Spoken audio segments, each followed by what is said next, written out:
Hello friends, ഞാൻ ഷീബ ടെസി. എൻ്റെ പുതിയൊരു വീഡിയോയിലേക്ക് എല്ലാവർക്കും സ്വാഗതം. വളരെ പോഷക സമൃദ്ധമായിട്ടുള്ള വാഴക്കൂമ്പ് കൊണ്ടുള്ള ഒരു തോരൻ്റെ റെസിപ്പിയുമായിട്ടാണ് ഞാൻ ഇന്ന് വന്നിട്ടുള്ളത്. വളരെ ടേസ്റ്റി ആയിട്ടുള്ള ഒരു തോരനാണ് വാഴക്കൂമ്പ് കൊണ്ടുള്ള ഒരു തോരൻ. ഇന്ന് നമുക്ക് പോയി വാഴക്കൂമ്പ് ആദ്യം പൊട്ടിച്ചുകൊണ്ട് വരാം.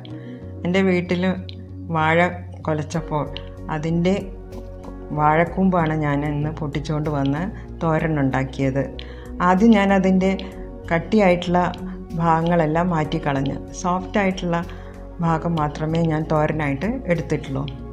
ഈ വാഴക്കൂമ്പ് നമുക്ക് അരിയുന്നതിൻ്റെ മുമ്പായിട്ട് കയ്യിൽ അല്പം വെളിച്ചെണ്ണയും കത്തിയിലും അല്പം വെളിച്ചെണ്ണയും തേക്കുന്നത് അതിൻ്റെ കറ നമ്മുടെ കയ്യിലെല്ലാം പറ്റുന്നത് ഒഴിവാക്കാൻ സാധിക്കും. അപ്പോൾ ഇനി നമുക്ക് വാഴക്കൂമ്പ് അരിഞ്ഞെടുക്കാം. കത്തി ഉപയോഗിച്ച് ഇതുപോലെ പൊടിയായിട്ട് വേണം വാഴക്കൂമ്പ് അരിഞ്ഞെടുക്കാൻ. കട്ടിംഗ് ബോർഡിൽ വെച്ചും വാഴക്കൂമ്പ് നമുക്ക് ചെറുതായിട്ട് അരിഞ്ഞെടുക്കാൻ സാധിക്കും. ഞാനിങ്ങനെ കയ്യിൽ വെച്ചാണ് വാഴക്കൂമ്പ് അരിഞ്ഞെടുത്തത്. ഈ അരിഞ്ഞെടുത്ത വാഴക്കൂമ്പ് നമുക്കതിൻ്റെ കറ കളയാനായിട്ട് ഒരു സൂത്രമുണ്ട്. ഒരു പാത്രത്തിൽ അല്പം വെള്ളം എടുത്ത് അതിൽ അല്പം ഉപ്പ് ഇട്ട ശേഷം അരിഞ്ഞ് വരുന്ന കൂമ്പെല്ലാം നമുക്ക് അതിലേക്ക് ഇട്ട് കൊടുക്കാം. ഇവിടെ ഞാൻ വാഴക്കൂമ്പ് അരിഞ്ഞുകൊണ്ടിരിക്കുമ്പോൾ തന്നെ അതെല്ലാം ആ ഉപ്പ് ചേർത്ത വെള്ളത്തിലേക്ക് ഇട്ട് കൊടുക്കുന്നുണ്ട്.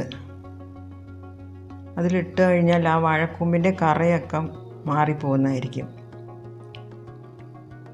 അപ്പം വാഴക്കൂമ്പ് ഏകദേശം ആവശ്യത്തിന് ഞാൻ അരിഞ്ഞെടുത്തിട്ടുണ്ട്. അത് കട്ടിയുള്ള ആ ഭാഗം നമുക്ക് ഒഴിവാക്കി കളയാം. ഇത്രയും എടുത്താൽ മതി. ഇനി നമുക്ക് പതുക്കെ കൈ വെച്ച് ചെറുതായിട്ടൊന്ന് ഞെരടി കഴുകിയെടുക്കണം. അങ്ങനെ ഞെരടി കഴുകിയ ശേഷം നമുക്കതൊരു അരിപ്പ പാത്രത്തിലേക്ക് മാറ്റാം. ഓട്ടപാത്രത്തിലേക്ക് ഇട്ട് കൊടുത്തു കഴിഞ്ഞാൽ അതിലെ വെള്ളമെല്ലാം അങ്ങ് പോയി അത് നന്നായിട്ട് തോരൻ വയ്ക്കാൻ പാകത്തിനായിട്ട് നമുക്ക് കിട്ടും. ഇതുപോലെ അരിപ്പ പാത്രത്തിലേക്ക് ഇട്ട് കൊടുത്താൽ മതി. എൻ്റെ വീഡിയോ ഇഷ്ടമായാൽ എല്ലാവരും ഒന്ന് ലൈക്ക് ചെയ്യണേ. കൂടാതെ ഒന്ന് സബ്സ്ക്രൈബ് ചെയ്ത് എന്നെ സപ്പോർട്ടും കൂടെ ചെയ്യണേ. ഇനി ഞാൻ അതിലേക്ക് ഒരു അരപ്പ് തയ്യാറാക്കാൻ വേണ്ടിയിട്ട് 1/2 കപ്പ് തേങ്ങയും 5-6 പച്ചമുളക്, 4-5 ചുവന്നുള്ളി, 4-5 വെളുത്തുള്ളി അല്ലി, 1/2 ടീസ്പൂൺ മഞ്ഞൾപ്പൊടിയും 1/2 ടീസ്പൂൺ ചെറിയ ജീരകവും മിക്സിയിലിട്ട് തരിതരിപ്പായിട്ട് അരച്ച് കൊണ്ടുവന്നിട്ടുണ്ട്. അതിൻ്റെ കൂടെ ആവശ്യത്തിനുള്ള ഉപ്പും കൂടെ ഇട്ട് കൈ വെച്ച് നല്ല പോലെ തിരുമ്മി പിടിപ്പിച്ച് വെക്കണം. ഇങ്ങനെ ചെയ്യുന്നത് തോരന് നല്ലൊരു രുചി ഉണ്ടാക്കുന്നതാണ്. ഇതുപോലെ കൈ വെച്ച് ആ തേങ്ങയുടെ കൂട്ട് അതിലേക്ക് തിരുമ്മി പിടിപ്പിക്കണം. ഇനി ഞാൻ ഇതിൽ നിന്ന് അല്പം ഒരു സിപ്ലോക്ക് കവറിലേക്ക് മാറ്റി വയ്ക്കുകയാണ്. വേറെ ഏതെങ്കിലും ഒരു ദിവസം നമുക്ക് തോരൻ വയ്ക്കാമല്ലോ.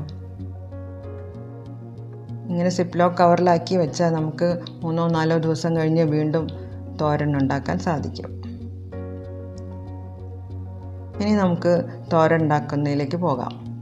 ഒരു കടായി അടുപ്പത്ത് വെച്ച് 2 ടീസ്പൂൺ വെളിച്ചെണ്ണ ഒഴിച്ച് കൊടുത്ത് കടുക് പൊട്ടിച്ച് ഉഴുന്നുപരിപ്പും പൊട്ടിച്ച് അതിനുശേഷം 2 ഉണക്കമുളകും 3-4 ചുവന്നുള്ളി അരിഞ്ഞതും അല്പം കറിവേപ്പിലയും കൂടെ ഇട്ട് വഴറ്റി കൊടുക്കുന്നുണ്ട്. ഇനി ഇതിലേക്ക് നമ്മൾ നേരത്തെ തയ്യാറാക്കിയ വാഴക്കൂമ്പിൻ്റെ മിക്സ് ഇതിലേക്ക് ഇട്ട് കൊടുക്കാം. നന്നായിട്ട് ഇളക്കി യോജിപ്പിച്ച് കൊടുക്കാം. ഇനി ഇത് വേവാൻ വേണ്ടിയിട്ട് നമുക്ക് ഒരു 2-3 മിനിറ്റ് നേരം ഇത് മൂടി വെച്ച് വേവിച്ചെടുക്കണം. ഫ്ലെയിം നമുക്ക് മീഡിയത്തിലാക്കി വെക്കുന്നതാണ് നല്ലത്. കാരണം നമ്മളിതിൽ വെള്ളമൊന്നും ഒഴിക്കുന്നില്ലല്ലോ. വാഴക്കൂമ്പിലുള്ള ജലാംശവും ആവിയും ഇത് രണ്ടും ഉപയോഗിച്ചാണ് ഈ വാഴക്കൂമ്പ് വെന്ത് വരുന്നത്. അതുകൊണ്ട് ഇടയ്ക്കിടയ്ക്ക് തുറന്ന് നോക്കി ഇതുപോലെ ഒന്ന് ഇളക്കി മറിച്ചിട്ട് കൊടുക്കണം. എന്നിട്ട് മൂടി വെച്ച് വേണം മീഡിയം ഫ്ലെയിമിൽ വേവിച്ചെടുക്കാൻ.